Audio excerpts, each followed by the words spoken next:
A little change of pace today at Batcave Books. I'd like to talk about Small Things Like These by Clare Keegan. This is a 2022 Booker Prize shortlisted novel by Irish author Clare Keegan. It's set in New Ross, which is the neighbouring town to my hometown of Wexford, in County Wexford. The movie adaptation is released this month, starring Cillian Murphy. I read this book when I was home in March in Ireland. I was wide awake with jet lag in the early hours of the morning, listening to the rain sheet against the window. I read it in a single sitting, and the weather was um, perfectly capturing the tone of the book, somber and chilling to the bone. Later that day, coincidentally, I visited New Ross. I brought my brother and his wife to a wedding and dragged their daughter, my niece, along for some company. And we sat in Dunbrody Information Centre, overlooking the bridge that is featured in the closing scenes of this book, and chatted about her time in university and her friends there. And coincidentally, one of them is an American who's chosen to study in Galway in the west coast of Ireland, bringing the whole Dunbrody circle to a close.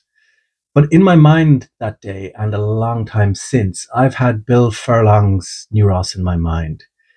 Keegan captures the essence of the place with meticulous detail. The cold, wintry landscape mirrors the emotional chill that pervades that town, and it creates a backdrop that's haunting and beautiful. But it's not just a backdrop. The town becomes a character itself, influencing the actions of the people who live within it.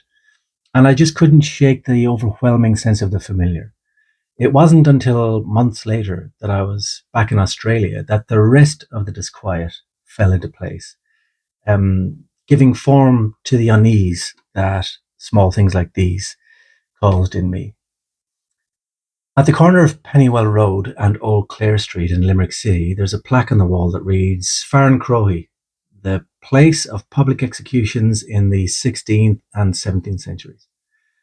The Good Shepherd Convent and Magdalen Laundry was later built on this site, and the building now houses the Limerick School of Art and Design.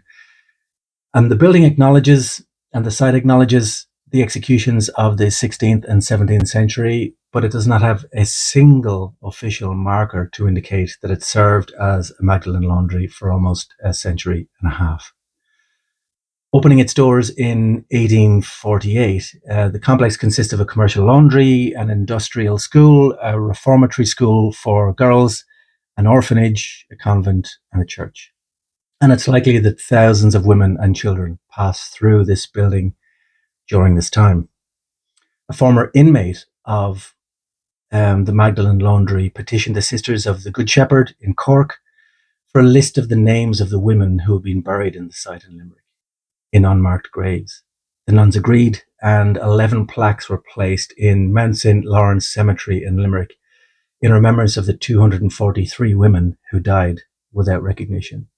There's no record of how many children that went unnamed or unrecognized who were buried there also.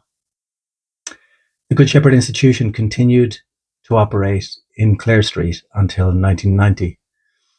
In 1994, students of fine art, ceramics, fashion, and architecture were relocated there to this temporary campus while their new buildings in Moleash were under construction. I was 21 years old and I was in third year in architecture school when suddenly our design studio was rows of drawing tables in that church.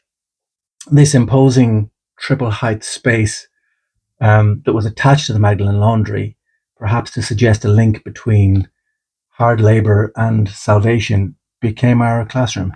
During breaks in lectures, or if we were skiving off from lectures, we used to roam unseen through the recently abandoned dorms, the workrooms, the refectories, where the inmates, some of whom were our age or younger, were held captive, separated from the children, and forced to work. We knew very little about what had happened then. We knew that it was a centre for mother and children, and we knew that it ran a laundry, but we'd no idea of the atrocities that took place there. Um, at least consciously, we were unaware. I still believe that subconsciously we knew that there were some indications. There was certainly evidence of mistreatment everywhere you looked. We were aware of the cell-like rooms that these girls were kept in. We were aware of the harsh conditions under which they survived.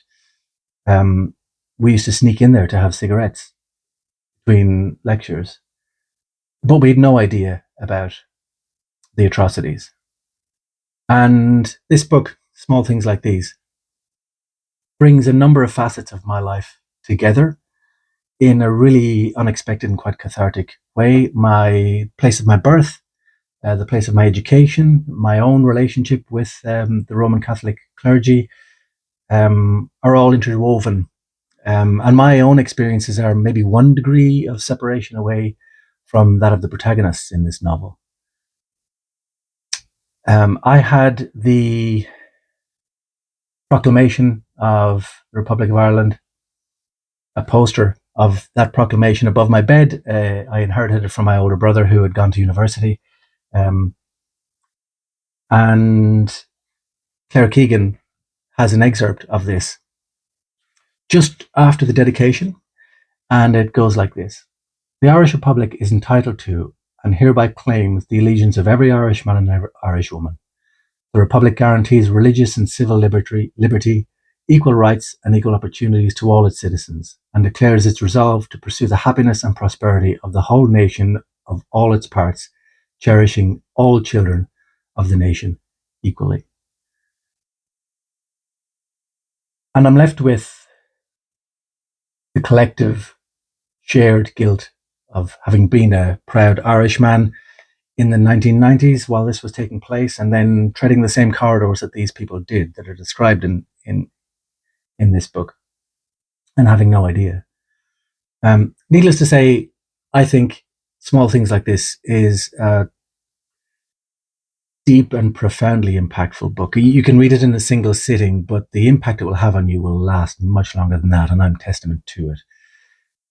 Clare Keegan's prose is masterful. Her character definition is amazing. She not only describes the characters in such detail, but also their inner workings to such detail that you feel you know them in such a small tome.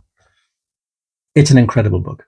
I wholeheartedly recommend that each of you read it before you see the movie.